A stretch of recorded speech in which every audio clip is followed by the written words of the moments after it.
DNA with different instructions to do things that are contrary within ourselves. Right. So we're already born into this mind split, but so they did not change anything as far as war between the Atlanteans and Lemurians. And finally, Lemuria was sunk into what became the Pacific Ocean. Mm-hmm. There's remnants of it left. The largest piece left is Australia, and there's also New Zealand, Hawaii, and other all the islands there. And so the refugees of the reptilians fled into the inner Earth, where, as you mentioned, that's where the legend of hell and demons originated. And they stayed down there to this very day for the most part. Of course, over time, the Atlanteans destroyed themselves because they kept manipulating the geomagnetic energies of the Earth. And those refugees fled to what became Egypt, North America, South America. They became the Celts, etc. Mm-hmm. And eons of time till the reptilians came up again to start hybridization again in order to retake the surface. And they did that with Sumer in what is now southern Iraq. Mm-hmm. And they created a religion and a culture that spread became Babylon and Mesopotamia, then the Khazars, and they spread into Europe and broke into what became the Illuminati families, who to this day are controlling everything. And that would also be the British royal family. They're one of them, the Windsors, and of course the big three right now who are manipulating everything are the Windsors, the Rothschilds, and the Romanovs. Right. Each one vying for control to be the Pindar, or the head of the Illuminati, which for the last almost 800 years, the Rothschilds have been the head of. Now, in reflection of this, tell us about the royal family, Stewart. Well, wow, it's like a long topic, but the royal family, most of them, not all of them, but most of them are shapeshifters. Mm-hmm. And what that means is if you have a split of human and reptilian DNA, 50-50 split, what does the body, how does it manifest? Well, the body will manifest in whatever the mind pattern is. Right. So if you have a reptilian mind pattern in the 50-50 split body, the body will always defer to the reptilian manifestation. Mm-hmm. So how do you keep the human form so that you can be presentable? And that is by ingesting human energetics, blood, hormones, etc., in order to enhance that aspect of the energy in the body and maintain the human form. And that's been an issue over the centuries. And that is why they're called blue bloods, because reptilians have a higher copper content in their blood.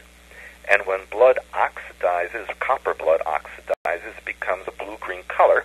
And that's why they're called blue bloods.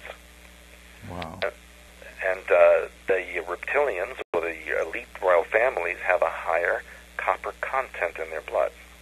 So how many are left? I think in one interview you mentioned that the queen did pass away, and it was interesting that as short as she was, her casket was considerably large. Size of a piano case. My God. So it would behoove all of us to wonder, in her true form or in her reptilian form, how big was she? Well, that's just it. No one was ever able to explain that, about why her coffin was so huge. But she was not a very nice lady. They admitted that she was 100 and something years old. And they usually live for hundreds of years, billions. You have to remember that copper-based blood has a higher oxygen content and is more disease-resistant. So anyone that has that kind of blood is going to live a very long time. Wow. So now that leaves Charles and his family, who was once married to Diana, who's dead now. What about the composition of that family? Well, that's why he married Diana. It wasn't for love. The royal family had been interbreeding with each other for so long that the DNA split was shifting, so that they could not maintain human form if they didn't put the DNA back to the 50-50. And so they used Diana's body, her DNA, to bring or shift the DNA of the children back to the the 50-50 split. Right. That was her only purpose, and then she was sacrificed because she was no longer needed. And her sacrifice was planned the minute she was born. This is all planned a long time ago. Wow. All symbolic. The Illuminati love symbolism. They love numbers and dates and using them publicly. And there's the mystery that no one understands it publicly, but they understand it.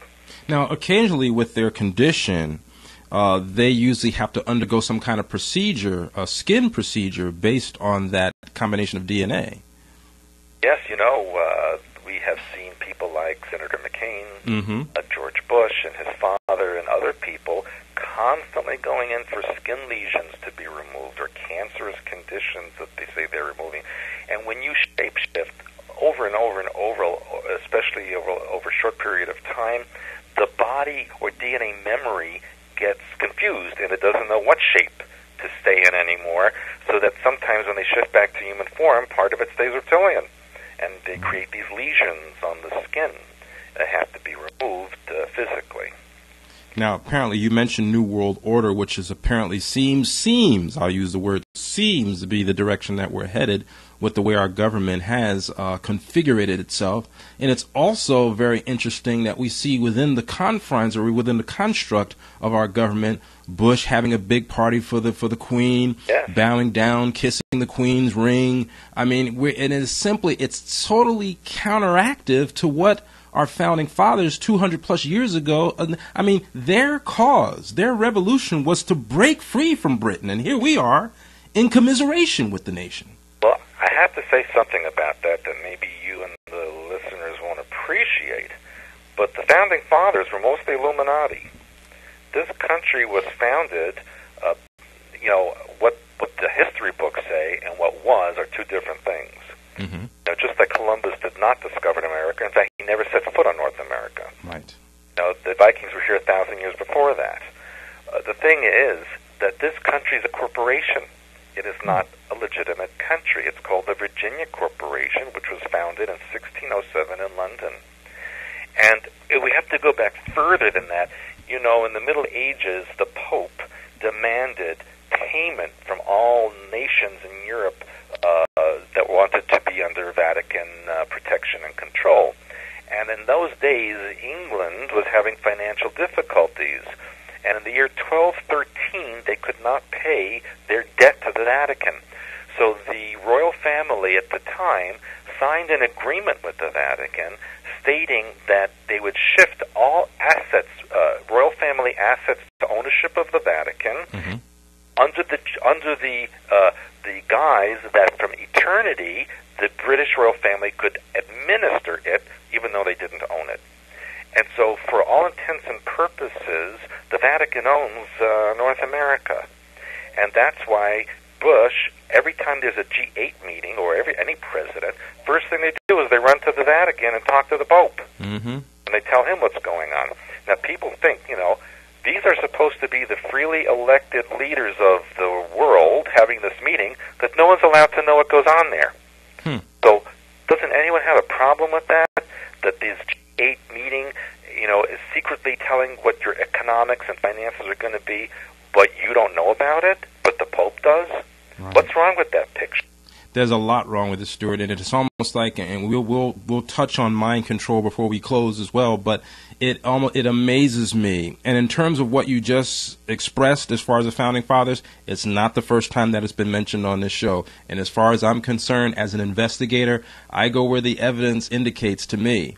As much as I appreciate what the Founding Fathers, or at least what the ideal of what it appears that they try to create, it is also, I am also conscious of the fact that there were still continual problems, such as, after all there was done in terms of as independence and freedom and liberty, why was slavery allowed to continue to persist?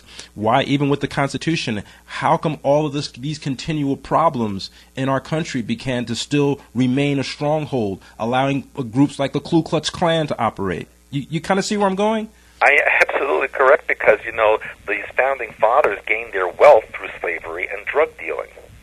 And if you look at the history of these people, many of them were even associated with pirates and gave safe haven to pirates, especially on the East Coast and the Gulf Coast, when they bought and sold people. Mm-hmm. See? You know, people, the Americans have to look at that and say, okay, what was this country really founded on, and for who? Exactly. You know? And to see with everything that happens in secret, to see